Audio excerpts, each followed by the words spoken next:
Tiga. Assalamualaikum warahmatullahi wabarakatuh. Pada kesempatan kali ini, kami dari kelompok 8 akan mempresentasikan tentang hasil laporan kami yang berjudul Peran Bea Cukai dalam Proses Perdagangan Internasional.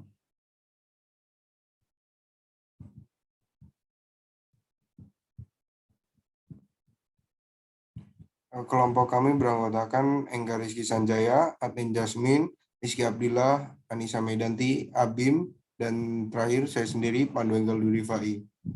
Kemudian penjelasan selanjutnya akan dilanjutkan oleh rekan saya.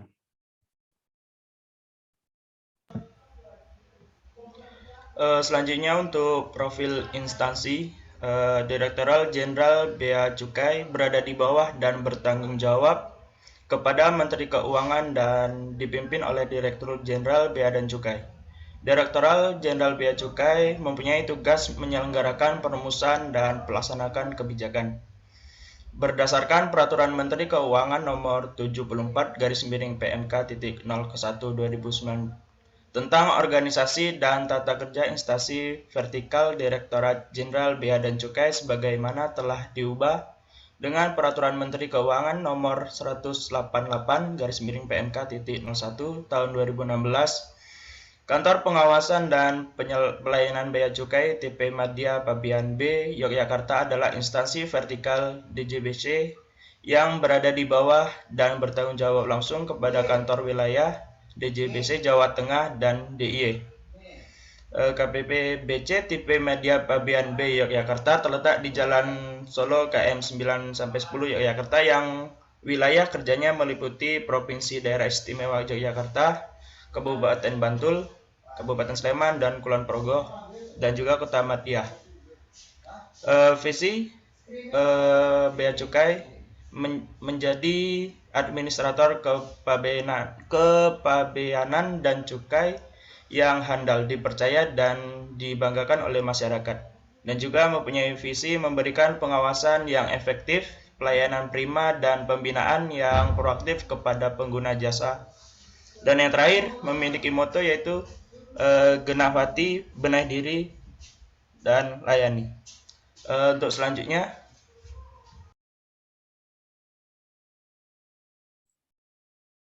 Yang selanjutnya peran institusi. Tugas utama Bea Cukai yaitu mengawasi lalu lintas barang antar negara, baik melalui jalur darat, laut, maupun udara. Barang yang masuk di Indonesia akan dikenakan pajak sebagai kontribusi kepada Bea Cukai. Pajak tersebut digunakan untuk alat kontrol konsumsi barang luar negeri dan sebagai penyumbang devisa negara.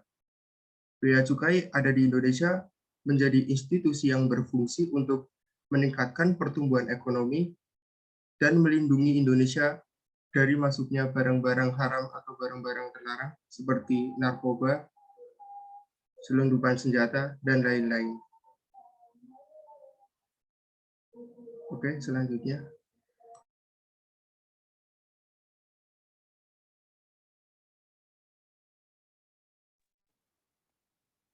Yang selanjutnya yaitu alur pengurusan berkas. Yang pertama ada registrasi kepabeanan. Kepabeanan adalah segala sesuatu yang berhubungan dengan pengawasan atas lalu lintas barang yang keluar atau daerah pabean serta pemungutan bea masuk dan bea keluar. Oleh karena itu, sebelum proses ekspor dan impor harus terlebih dahulu registrasi kepabeanan untuk memperoleh nomor identitas perusahaan atau NIK yang digunakan untuk mengakses dan berhubungan dengan sistem kepabeanan yang menggunakan teknologi informasi maupun manual. Dalam proses tersebut, memerlukan syarat-syarat tertentu. Lalu selanjutnya ada tata laksana ekspor yang mencakup eksportir atau kuasanya menyampaikan dokumen pemberitahuan ekspor barang PEB ke kantor bea cukai. Lalu terhadap barang ekspor yang diberitahukan dalam PEB dilakukan penelitian dokumen serta dokumen pemberitahuan. Jika terhadap penelitian dokumen PEB menunjukkan pengisian data atas PEB tidak lengkap atau tidak sesuai, maka akan diterbitkan respon nota pemberitahuan penolakan atau NPP. Jika dalam penelitian larangan dan atau pembatasan menunjukkan dokumen persyaratan belum dipenuhi, maka akan diterbitkan nota pemberitahuan persyaratan dokumen atau NPPD. Dalam hasil penelitian sistem komputer pelayanan menunjukkan lengkap dan sesuai, dan tidak termasuk barang yang dilarang atau dibatasi ekspornya, atau termasuk barang yang dilarang atau dibatasi ekspornya, tapi persyaratan ekspornya telah terpenuhi, serta barang tidak dilakukan pemeriksaan fisik, maka PEB diberi nomor dan tanggal pendaftaran dan diterbitkannya NEP. Dalam hal dilakukan pemeriksaan fisik, maka diterbitkan pemberitahuan pemeriksaan barang PPB jika pemeriksaan fisik barang menunjukkan hasil yang sesuai dan hasilnya penelitian, dan diterbitkan nota pelayanan ekspor, dan jika hasilnya tidak sesuai diteruskan kepada unit pengawasan untuk penelitian lebih lanjut. Lalu yang poin selanjutnya ada follow chart kegiatan kepabeanan di bidang ekspor, dan poin yang keempat ada prosedur kepabeanan ekspor yang mencakup eksportir wajib memberitahukan barang yang akan diekspor ke kantor bea cukai dan tempat pemuatan yang menggunakan PEB. Lalu PEB digunakan atau dibuat oleh eksportir berdasarkan dokumen pelengkap pabean berupa invoice, packing list, dan dokumen lain yang diwajibkan. Lalu eksportir wajib memenuhi ketentuan larangan dan atau pembatasan ekspor yang ditetapkan oleh instansi teknis. Perhitungan besaran bea keluar dilakukan sendiri oleh eksportir secara self-assessment. PEB disampaikan ke kantor bea cukai pemuatan paling cepat 7 hari sebelum tanggal perkiraan ekspor dan paling lambat sebelum ekspor masuk ke kawasan tempat pemuatan. Selanjutnya, atas ekspor barang curah, eksportir atau PBJK dapat menyampaikan PEB sebelum keberangkatan sarana pengangkut. Pengurus PEB dapat dilakukan sendiri oleh eksportir atau dikuasakan kepada pengusaha pengurus jasa kepabeanan PPJK. Pada kantor pabean yang sudah menerapkan sistem PDE, pertukaran data elektronik, kepabeanan eksportir PPJK wajib menyampaikan PEB dengan menggunakan sistem PDE kepabeanan. Selanjutnya yaitu terdapat dokumen tata laksana ekspor. Yang pertama yaitu ada sales contract atau kontrak penjualan, lalu commercial invoice atau faktur perdagangan, letter of credit, lalu pemberitahuan ekspor barang atau PEB. Kemudian terdapat bill of landing atau airway bill, lalu polis asuransi dan packing list, serta certificate of origin atau surat keterangan asal, quality statement atau surat pernyataan mutu for eksportir. Kemudian terdapat tata laksana ekspor. Sebelum kedatangan, pengangkutan menyerahkan pemberitahuan rencana kedatangan sarana pengangkutan secara tertulis. Pemberitahuan rencana kedatangan sarana pengangkutan mencantumkan nama sarana pengangkut, nomor pengangkut, nama pengangkut, pelabuhan asal, pelabuhan tujuan, rencana tanggal kedatangan, rencana jumlah kemasan, pelabuhan tujuan berikutnya dalam daerah pabean, pelabuhan terakhir di luar daerah pabean. Kemudian bukti penerimaan RKSP dalam persetujuan pembukaran.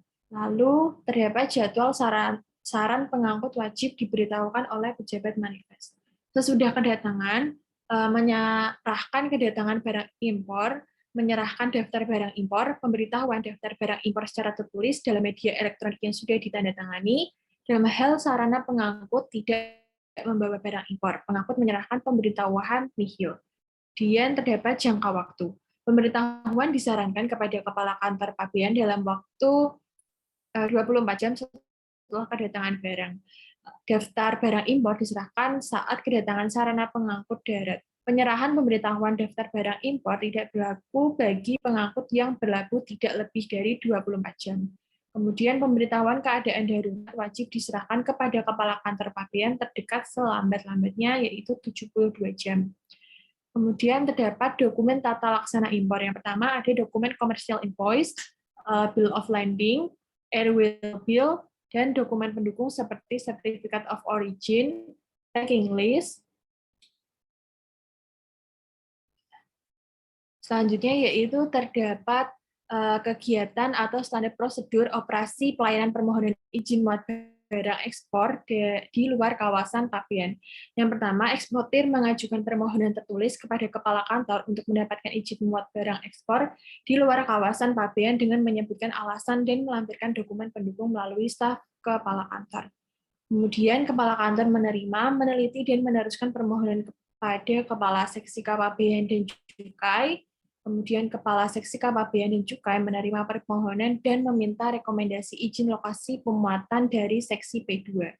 Kepala Seksi P2 memberikan rekomendasi izin lokasi pemuatan kepada Kepala Seksi KPBN dan Cukai. Kepala Seksi KPBN dan Cukai menerima dan mendisposisi surat rekomendasi tersebut kepada Kepala Subseksi Hanggar Keputusan dan Cukai. Kepala Subseksi Hanggar KPBN dan Cukai menerima rekomendasi dan menugaskan pelaksanaan pada Seksi KPBN dan Cukai untuk membuat konsep surat persetujuan atau surat izin muat atau surat penolakan muat. Pelaksanaan membuat konsep surat persetujuan atau surat izin muat ini selanjutnya diteruskan kepada Kepala Subseksi Hanggar KPBN dan Cukai untuk diparaf. Kepala Subseksi Hanggar KPBN dan Cukai meneliti dan memaraf surat persetujuan atau surat izin muat atau penolakan muat selanjutnya diteruskan ke Kepala Seksi KPBN dan Cukai. Kepala Seksi KPBN dan Cukai meneliti dan memaraf surat persetujuan, surat izin muat atau surat penolakan muat selanjutnya diteruskan ke Kepala Kantor.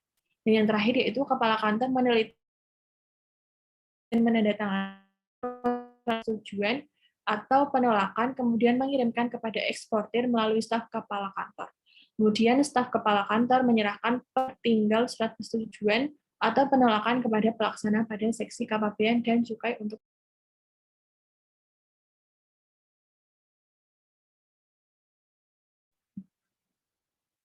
Oke, selanjutnya kesimpulan. Bea Cukai merupakan salah satu instansi pemerintah kan di bawah pengampuan Menteri Keuangan. Tugas utama Bea Cukai yaitu mengawasi lalu lintas barang antar negara, baik melalui jalur darat, laut, maupun udara. Bea Cukai juga berfungsi untuk mengawasi kegiatan ekspor dan impor, dan peredaran barang kena cukai. Seiring dengan perkembangan zaman, Bea dan Cukai berfungsi untuk memfasilitasi perdagangan dengan memberikan fasilitas di bidang kepabeanan dan cukai. Dua manfaat perdagangan internasional bisa dirasakan apabila ada kesepakatan bersama antar negara, satu dengan negara yang bersangkutan.